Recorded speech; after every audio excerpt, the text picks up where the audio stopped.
50-এ পা রাখতে যাচ্ছে বাংলাদেশ। নানামুখী অর্জনে বিশ্বে সমীহ এসেছে স্রোতের মতোই।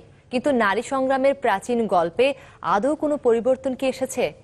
সংস্কৃতি অঙ্গনে দৃষ্টান্ত সৃষ্টিকারী নারীরা বলছেন, সময়ের সাথে বারবার রং বদলেছে বৈষম্য, আর তাই যুদ্ধটি চলমান। সময়ের অমসৃণ সিঁড়ি বেয়ে ওঠা নারীদের গল্প শোনাবেন জুমাতুল বিদা।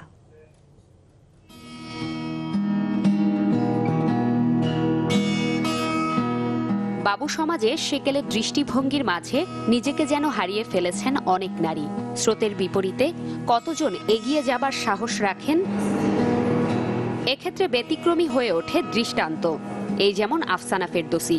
নারীদের পোশাকে 19-20 হলে যেখানে জাত গেল রব ওঠে, সেখানে তিনি বেছেই নিয়েছেন ফ্যাশন ডিজাইনিং। একজন নারী হিসেবে ফ্যাশন ডিজাইনার হওয়াটা আমার জন্য খুব চ্যালেঞ্জিং ছিল। যখন কোনো ছেলে ভালো করছে তখন বলা হচ্ছে যে মাশাআল্লাহ, ছেলেটা অনেক পরিশ্রমী, ছেলেটা অনেক ভালো কাজ করছে। কিন্তু যখন মেয়ে করছে তখন তাকে বিভিন্ন কটু কথাবার্তা দ্বারা সে বিদ্ধ হচ্ছে।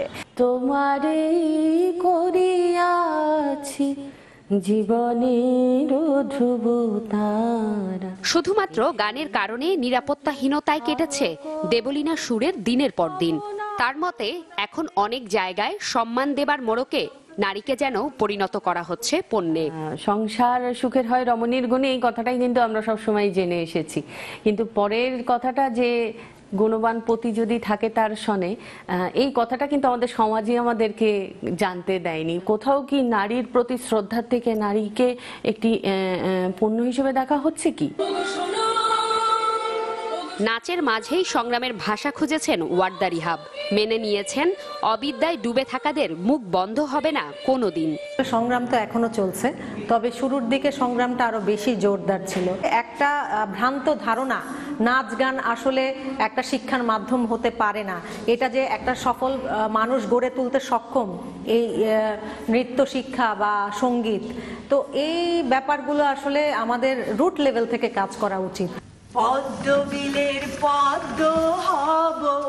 যে সময় সন্ধ্যার পর নারীদের বাইরে থাকা গর্হিত কাজ বলে গণ্য হতো, নাট্যকর্মী মোমেনা চৌধুরী তখনও বেছে নিয়েছিলেন থিয়েটারকে।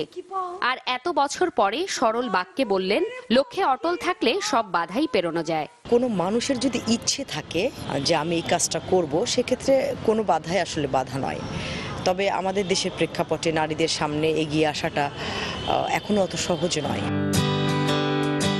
নিজেদের প্রমাণে এখনো অনেকটা পথ পাড়ি দিতে হবে বলে মনে করেন এই অদম্যরা।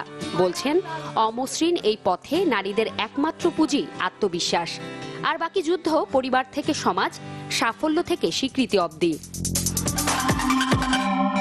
জুমাতুল বিদা, চ্যানেল 24, ঢাকা।